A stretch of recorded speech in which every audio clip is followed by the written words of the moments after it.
ओम नमो भगवते वासुदेवाय नमः। नमस्कार प्रिय भक्तजनों, स्वागत है आप सभी का आपके अपने चैनल खुशी ज्ञान सागर में। आज मैं आप सभी के समक्ष वैशाख मास की महात्म्य का 7वां अध्याय प्रस्तुत कर रही हूँ। वैशाख मास की महात्म्य का प्रथम 6 अध्याय हमारे चैनल पर अपलोड किया हुआ है, आप उसे भी सुन सकते हैं।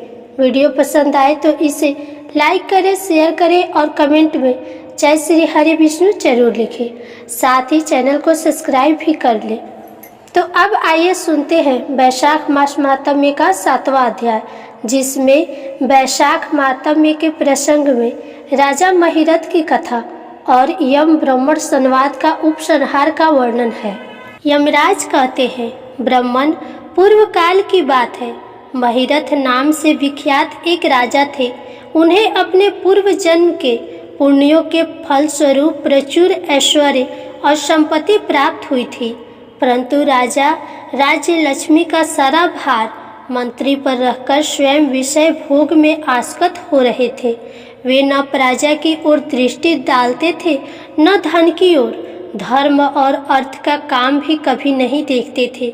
उनकी वाणी और उनका मन कामनियों की कीड़ा में ही आसक्त था। राजा के पुरोहित का नाम कश्यप था।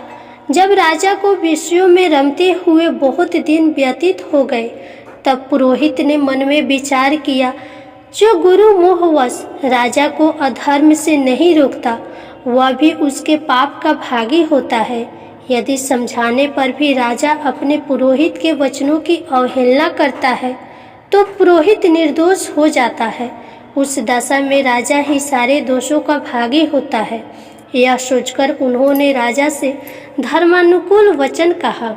कश्यप बोले, राजन, मैं तुम्हारा गुरु हूँ, अतः धर्म और अर्थ से युक्त मेरे वचनों को सुनो। राजा के लिए यही सबसे बड़ा धर्म है कि वह गुरु की आज्ञा में रहे। गुरु की आज्ञा का आंशिक पालन भी राजाओं की आयु, लक्ष्मी तथा सौख्य को बढ़ाने वाला है। तुमने दान के द्वारा कभी ब्राह्मणों को तृप्त नहीं किया, भगवान श्री विष्णु की आराधना नहीं की, कोई व्रत, तपस्या तथा तीर्थ भी नहीं किया। महाराज, कितने खेद की बात है कि तुमने काम के अधीन होकर कभी भगवान के नाम का स्मरण नहीं किया। अबलाओं की संगति में पड़कर विद्वानों की संगति नहीं की।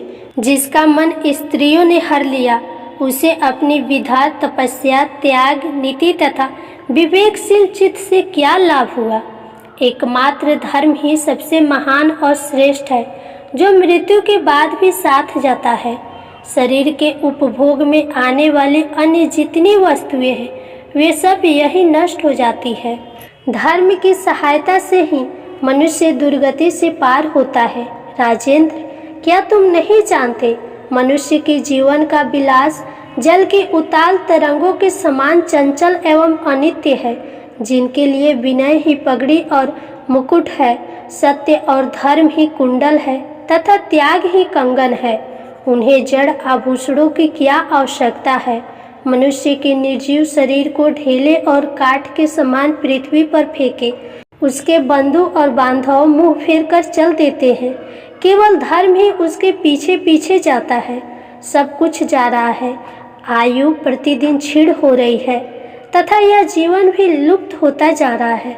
ऐसी अवस्था में भी तुम उठकर भागते क्यों नहीं। स्त्री, पुत्र आदि, कुटुंब, शरीर तथा द्रव्य संग्रह, ये सब पराये हैं, अनित्य हैं, किंतु पुण्य और पाप अपने हैं। जब एक दिन सब कुछ छोड़कर तुम्हें विवस्था पूर्वक जाना ही है, तो तुम अनर्थ में फंसकर अपने धर्म का अनुष्ठान क्यों नहीं करते। मरने के बाद उस दुर्गम पथ पर अकेले कैसे जा सकोगे, जहाँ न ठहरने के लिए स्थान, न खाने योग्य अन्न, न पानी, न राह खर्च और न राह बताने वाला कोई गुरु ही है। यहाँ से प्रस्थान करने के बाद तुम्हारे पीछे कुछ नहीं जाएगा, केवल पाप और पुण्य जाते समय तुम्हारे पीछे पीछे जाएंगे। अतः अब तुम आलस्य छोड़कर वेदों तथा स्मृतियों में बताए हुए देश और कुल के अनुरूप हितकारक कर्म का अनुष्ठान करो। धर्म मूलक सदाचार का सेवन करो अर्थ और काम भी यदि धर्म से रहित हो तो उनका परित्याग कर देना चाहिए। दिन रात इंद्र विजय रूपी योग का अनुष्ठान करना चाहिए, क्योंकि जितेंद्र राजा ही प्रजा को अपने वश में रख सकता है।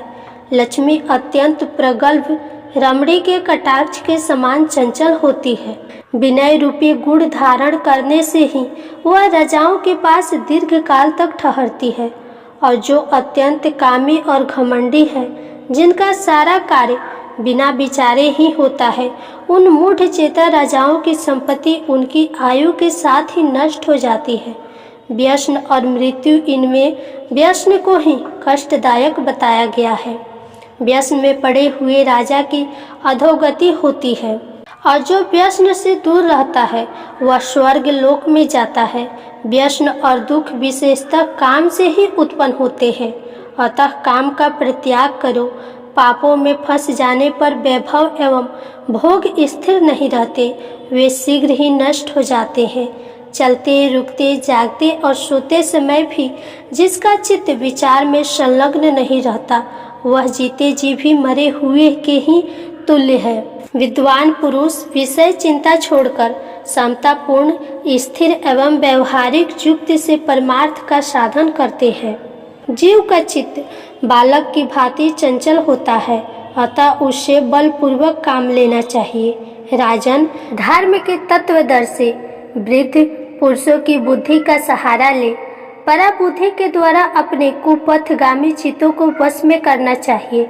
लौकिक धर्म, मित्र, भाई बंधु, हाथ पैरों को चलाना, देशांतर में जाना, शरीर से कलेश उठाना तथा तीर्थ के लिए यत्न करना, यदि कोई भी परम पद की प्राप्ति में सहायता नहीं कर सकते, केवल परमात्माओं में मन लगाकर उनका नाम जप करने से ही उस पद की प्राप्ति होती है। इसलिए राजन, विद्वान पुरुषों को उचित है कि वह विषयों में प्रवृत्त हुए चित्त को रोकने के लिए यत्न करे।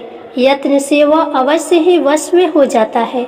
यदि मनुष्य मोह में पड़ जाए, स्वयं विचार करने में असमर्थ हो जाए, तो उसे विद्वान सुहृदय के पास जाकर प्रश्न करना चाहिए। वे पूछने पर यथोचित कर्तव्य का उपदेश देते हैं। कल्याण की इच्छा रखने वालों को हर एक उपाय से काम और क्रोध का निग्रह कराना चाहिए, क्योंकि वे दोनों कल्याण का विघात करने के लिए उद्धत रहते हैं। राजन, काम बड़ा बलवान है, वह शरीर के भीतर रहने वाला महान शत्रु है। श्रेय की अभिलाषा रखने वाले पुरुष को उसके अधीन नहीं होना चाहिए। अतः विधि पूर्वक पालन किया हुआ धर्म ही सबसे श्रेष्ठ है। इसलिए तुम धैर्य धारण करके धर्म का ही आचरण करो। यह श्वास बड़ा चंचल है, जीवन उसी के अधीन है। ऐसी स्थिति में भी कौन मनुष्य धर्म के आचरण में विलंब करेगा। राजन, जो वृद्धा अवस्था को प्राप्त हो चुका है, उसका चित्त भी इन निषिद्ध विषयों की ओर से नहीं हटता। हाय, कितने शोक की बात है पृथ्वीनाथ, इस काम के मोह में पड़कर तुम्हारी सारी उम्र व्यर्थ बीत गई। अब भी तो अपने हित साधन में लगो। राजन, तुम्हारे लिए सर्वोत्तम हित की बात कहता हूँ, क्योंकि मैं तुम्हारा पुरोहित और तुम्हारे भले बुरे कर्मों का भागी हूँ।